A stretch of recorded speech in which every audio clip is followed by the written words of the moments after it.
So hey guys, welcome back to the channel. और ये इस प्लेलिस्ट की सेकंड वीडियो है और इस वीडियो में हम देखने वाले हैं टाइप्स ऑफ सीएसएस के सीएसएस कितने प्रकार की होती है, कितने प्रकार से हम सीएसएस का कोड कर सकते हैं। तो यार मैंने फर्स्ट वीडियो में बताया था कि सीएसएस तीन प्रकार की होती है, यानी तीन टाइप्स की होती है, इनलाइन सीएसएस, इंटरनल सीएसएस और एक्सटर्नल सीएसएस। सो यार इस वीडियो में हम तीनों टाइप के सीएसएस देख रहे होंगे और इंप्लीमेंट भी कर रहे होंगे उनका कोड।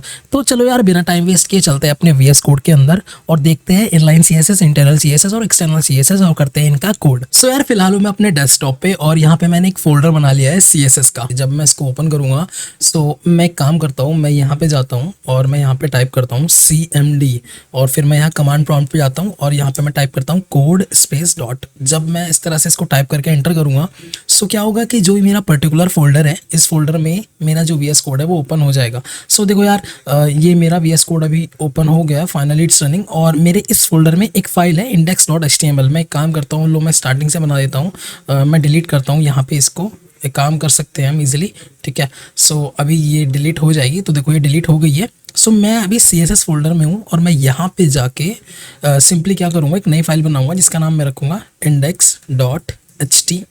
सो यार मैंने इससे पिछले वीडियो में बताया है कि अगर हम CSS सीख रहे हैं, CSS जस्ट स्टार्ट कर रहे हैं सीखना, तो index.html यानी HTML हमें सीखना ज़रूरी है, HTML हमें आनी ही चाहिए। सो मैं काम करता हूँ, मैं शिफ्ट दबा के जब 1 दबाऊंगा सो मेरी जो HTML की बेसिक बॉयलर प्लेट है वो आ जाएगी, ठीक है। सो मैं काम करता हूँ, मैं ये मेटा टैग्स जो हैं ये इनको भी ऑलमोस्ट मतलब हटा देता हूँ, मतलब डिलीट कर देता हूँ टू मेक इट सिंपल। मैं काम करता हूँ, मैं ये भी लैंग भी हटा देता हूँ, लो ठीक है, लो मैं ये भी हटा देता हूँ अभी, ठीक है, अभी ये बिल्कुल ठीक है। और ये एक मेरी बेसिक HTML का बेसिक बॉयलर प्लेट है, मैंने बहुत बेसिक सा बिल्कुल बनाया। ओपन विद लाइव सर्वर करूँगा जब राइट क्लिक करके मैं, ये मेरी खुल चुकी है और ये देखो टाइटल में डॉक्यूमेंट लिखा आ रहा है, टाइटल में डॉक्यूमेंट। अगर यार इस पेज पे राइट क्लिक करने पे तुम्हारा ये ऑप्शन नहीं आ रहा है ओपन विद लाइव सर्वर, तो तुम एक काम कर सकते हो, तुम यहाँ पे जाके एक्सटेंशन पे जाओ और यहाँ पे सर्च करो लाइव सर्वर। ऐसे करके जब तुम सर्च करोगे इंटरनेट पे, depending upon your internet speed, तो यार ये वाला वो लाइव सर्वर है। इस एक्सटेंशन को यहाँ पे इंस्टॉल कर लेना। तुम्हारा मेरा इंस्टॉल आ रहा है क्योंकि मेरा ऑलरेडी इंस्टॉल्ड है, तो यहाँ पे इंस्टॉल कर लेना, ब्राउजर को रीस्टार्ट करना, तो तुम्हारा वो वाला ऑप्शन आ जाएगा ओपन विद लाइव सर्वर वाला, ठीक है। सो मैं यहाँ पे काम कर सकता हूँ, मैं ये यहाँ पे इसको टाइटल दे देता हूँ, लेट्स से फर्स्ट CSS, यानी कि ये नॉट फर्स्ट बट सेकेंड, ठीक है, सेकेंड वीडियो है हमारी CSS की, करेक्ट, ये हमारी सेकेंड वीडियो है CSS की। और यहाँ पे मैं क्या काम करता हूँ, यहाँ पे मैं एक पैराग्राफ लेता हूँ, यानी P टैग लेता हूँ और यहाँ पे मैं काम करता हूँ, यहाँ पे मैं वेलकम टू इंडिया ऐसे करके एक पैराग्राफ ले लिया, ठीक है। सो मैं जब ओपन विद लाइव सर्वर इसको अगेन करूँगा Ctrl+S मार के, मतलब सेव करके इस फाइल को, सो तुम लोग देखोगे कि जो पैराग्राफ है मेरा वेलकम टू इंडिया वो यहाँ पे लिखा हुआ आ गया है, देखो, ठीक है, ये आ गया है, करेक्ट है। सो मैं इसको फिलहाल मिनिमाइज कर देता हूँ, मतलब मैं इसको क्लोज नहीं करता। सो सबसे पहले हम यहाँ पे देखते हैं इनलाइन CSS की इनलाइन CSS क्या होती है। अगर मैं अपनी PPT पे वापस चलूँ तो देखो यार जो इनलाइन CSS है वो क्या कहती है, return inside HTML tag not recommended. ये रिकमेंडेड नहीं होती है, आइडियली ये रिकमेंडेड नहीं होती है, पर ये जो टैग है उसके अंदर ही लिख के जाती है। फॉर एग्जाम्पल अब देखो, अगर मुझे अपने इस वेलकम टू इंडिया का अगर कलर बदलना है तो मैं इस P टैग के यहाँ पे अंदर जाऊँगा और मैं यहाँ पे एक एट्रीब्यूट दूंगा, स्टाइल एट्रीब्यूट। स्टाइल एट्रीब्यूट से क्या होता है, CSS इंप्लीमेंट हो जाती है। क्या होता है, CSS इंप्लीमेंट हो जाती है। अब मैं यहाँ पे एक प्रॉपर्टी दूँ कलर कोलन और मैं यहाँ पे लेट्स से रेड दे दूँ अगर, ठीक है। सो Ctrl+S करके मैं जब मैं सेव करूँगा सो तुम देखोगे कि जो मेरा वेलकम टू इंडिया है उसका कलर रेड हो गया है अभी।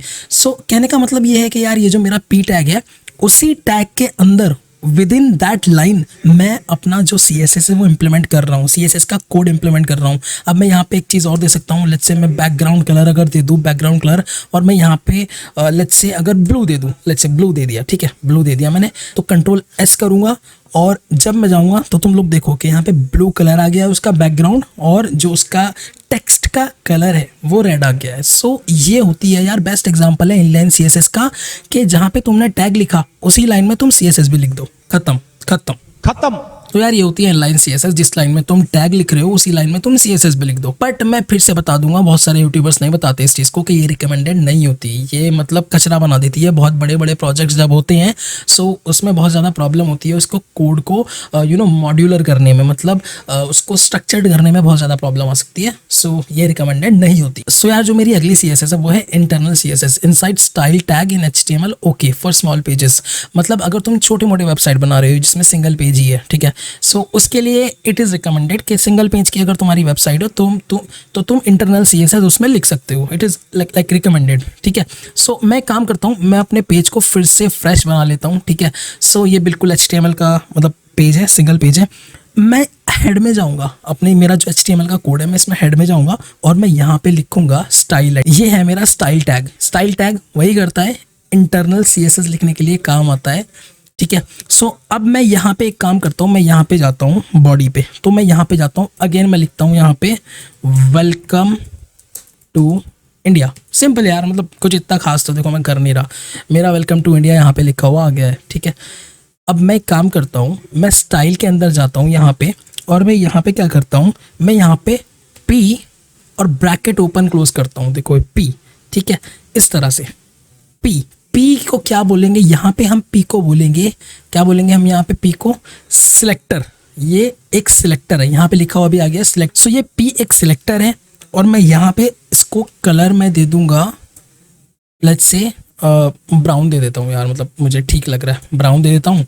और फॉन्ट साइज मैं लेट्स से दे देता हूँ, फॉन्ट साइज यानी कि उसका साइज क्या रहेगा, फॉन्ट साइज लेट्स से मैं लार्ज ही दे देता हूँ, है ना। मतलब अभी क्योंकि मुझे CSS तो बिल्कुल आती नहीं, अगर तुम लोग देख रहे हो CSS बिल्कुल आती नहीं, बस एग्जांपल से हम समझ रहे हैं कि हम CSS किस तरह से इंप्लीमेंट कर सकते हैं। आने वाली वीडियोस में हम ये सब चीज़ें डिस्कस करेंगे कि ये एग्जैक्टली है क्या, बट फिलहाल के लिए ये समझो कि इनलाइन CSS क्या होती है, इंटरनल CSS क्या होती है, एक्सटर्नल CSS क्या होती है। मैंने सिंपली क्या किया था, यहाँ पे एक पैराग्राफ ले लिया और यहाँ पे स्टाइल टैग मैंने ओपन किया, और यहाँ पे मैंने स्टाइल टैग ओपन किया, यहाँ पे क्लोज कर दिया और एक P करके, यानी कि इस P को मैं टारगेट कर रहा हूँ, यानी कि ये मेरा सिलेक्टर है और उसके अंदर ये डिक्लेरेशंस है, यानी कि मैं कुछ प्रॉपर्टीज डिक्लेयर कर रहा हूँ, यानी कि मैं CSS डिक्लेयर कर रहा हूँ। तो सिलेक्टर से मैं डिक्लेयर कर रहा हूँ CSS। अब अगर मैं देखूँ इसको तो तुम लोग देखोगे कि मेरे जो टेक्स्ट का कलर है वो ब्राउन हो गया है और उसका जो फॉन्ट साइज है वो लार्ज हो गया है। सो ये होती है इंटरनल CSS।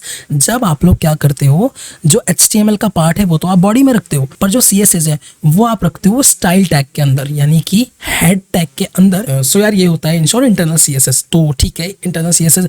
तो अभी तक हमने दो टाइप के CSS देख लिए, इनलाइन CSS और इंटरनल CSS। सो यार अब रह गई है एक एक्सटर्नल CSS। तो मैं एक काम करता हूँ, मैं इस सब को फिर से हटा देता हूँ, ये लो मैं हटा दिया। मतलब मैं बार बार ये इसलिए कर रहा हूँ ताकि अच्छे से समझ में आ सके और कोड मेरा क्लीन रहे, ठीक है। मैं ये इसीलिए कर रहा हूँ, बाकी मतलब कुछ ऐसा खास नहीं है, ठीक है। सो ये लो। सो अभी ठीक है, अभी मेरा हेड में ठीक है यहाँ पे, और मेरे बॉडी में अभी कुछ नहीं है, हेड के अंदर सिर्फ एक टाइटल है, ठीक है। अगर मैं इसको Ctrl+S मार के रिफ्रेश करूँ तो देखो कुछ नहीं आ रहा है, ठीक है। सो अब हम देखते हैं एक्सटर्नल CSS के एक्सटर्नल CSS क्या होती है। सो एक्सटर्नल CSS क्या होती है यार, ये हाईली रिकमेंड होती है। तो हाईली रिकमेंड क्यों होती है? अब होता क्या है यार कि अगर तुम इनलाइन CSS यूज कर रहे हो तो तुम सेम टैग के अंदर अपनी CSS लिखोगे, अगर तुम इंटरनल CSS यूज कर रहे हो तो तुम इसी पेज के अंदर यूज करोगे।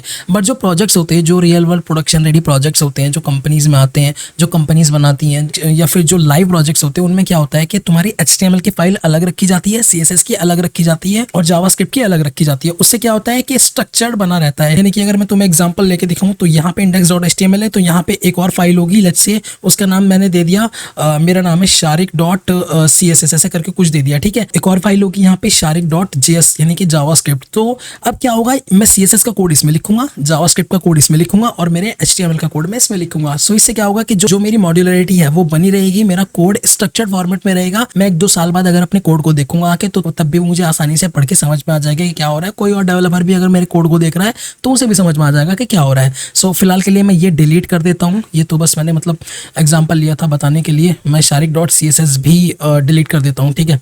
ये फिलहाल के लिए वो ये मेरे पास एक ही फाइल है index.html, ठीक है। हम इसी को लेके आगे बढ़ेंगे। सो अब मैं क्या करता हूँ, यहाँ पे मैं बॉडी के अंदर फिर से एक पैराग्राफ ले लेता हूँ, ठीक है। मैं क्या ले रहा था, वेलकम टू इंडिया, ठीक है, ऐसे मैंने करके ले लिया। सो वेलकम टू इंडिया अभी यहाँ पे आ जाएगा, ये देखो मैंने रिफ्रेश किया, आ गया वेलकम टू इंडिया, करेक्ट है। अब मैं क्या करूँगा, यहाँ पे मैं एक CSS फाइल बनाऊंगा, क्योंकि हम एक्सटर्नल CSS देख रहे हैं। अब तो मैं एक CSS फाइल बनाऊंगा, उसका नाम मैं रखूंगा लेट्स से ABCD रख लेते हैं, मतलब कुछ ऐसा खास नहीं है, ABCD ये नाम है, हम कुछ भी रख सकते हैं। ABCD मैंने उसका CSS का नाम रख लिया, उस मतलब उस CSS फाइल का नाम रख लिया। और मेक श्योर करना यार तुम लोग के उसका जो एक्सटेंशन रहे वो .css ही रहे, ठीक है, ये .css ही रहे। सो करना कुछ नहीं है, यहाँ पे भी वही बात है, हमने सिलेक्टर लिया, सिलेक्टर क्या है मेरा, ये P है, मैं P को टारगेट कर रहा हूँ। सो मैंने यहाँ पे सिलेक्टर लिया P, ऐसे करके ब्रैकेट ओपन क्लोज किया। यहाँ पे मैं लिखता हूँ कलर, ठीक है, कलर मैं इसका देना चाहता हूँ ब्लू देना चाहता हूँ, ठीक है, ब्लू दे दिया मैंने लेट्स से। और यहाँ पे मैं दे देता हूँ इसका बैकग्राउंड कलर भी दे देता हूँ मैं, एक और property let's say background colour मैं दे देता हूँ इसका ब्लू पे, क्या ठीक लगेगा, चलो ये दे देते हैं, ठीक है।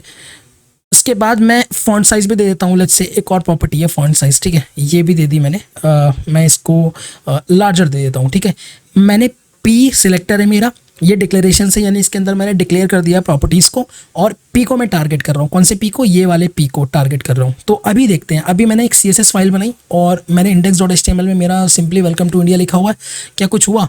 मैं रिफ्रेश करता हूँ, देखो कुछ नहीं हुआ अभी। क्यों नहीं हुआ? क्योंकि यार हमें लिंक करना पड़ता, तो हमें लिंक करना पड़ता है आपस में फाइल्स को। अभी जो मेरे पास index.html है और abcd.css है, ये आपस में लिंक नहीं है, इनके बीच में कनेक्टिविटी नहीं है। तो कनेक्टिविटी करने के लिए मैं क्या करूँगा, मैं अपने HTML यानी इस वाले कोड में .html index.html फाइल में जाऊँगा और मैं यहाँ पे हेड में जाके, यानी कि हेड टैग के अंदर यहाँ पे जाके मैं एक टैग लिखूंगा जिसका नाम है लिंक। तो रिलेशन, यानी कि रिलेशन हो गया स्टाइल शीट, और HREF यानी कि हाइपरलिंक रेफरेंस। HREF का मतलब होता है हाइपरलिंक रेफरेंस, और इसके अंदर मैं उसका नाम दे दूंगा abcd.css। सो लिंक करने के लिए हमारी जो फाइल्स होती है, हमारी जो एक्सटर्नल CSS फाइल होती है, उसको लिंक करने के लिए, कनेक्ट करने के लिए हमारी index.html फाइल से ये लाइन लिखनी जरूरी होती है, और तभी हमारी कनेक्टिविटी बनेगी। तभी जो हम इस abcd.css में लिख रहे हैं, जो भी हमारी प्रॉपर्टीज है, जो भी हमारा CSS का कोड है वो लिख रहे हैं, वो यहाँ पे अप्लाई हो जाएगा।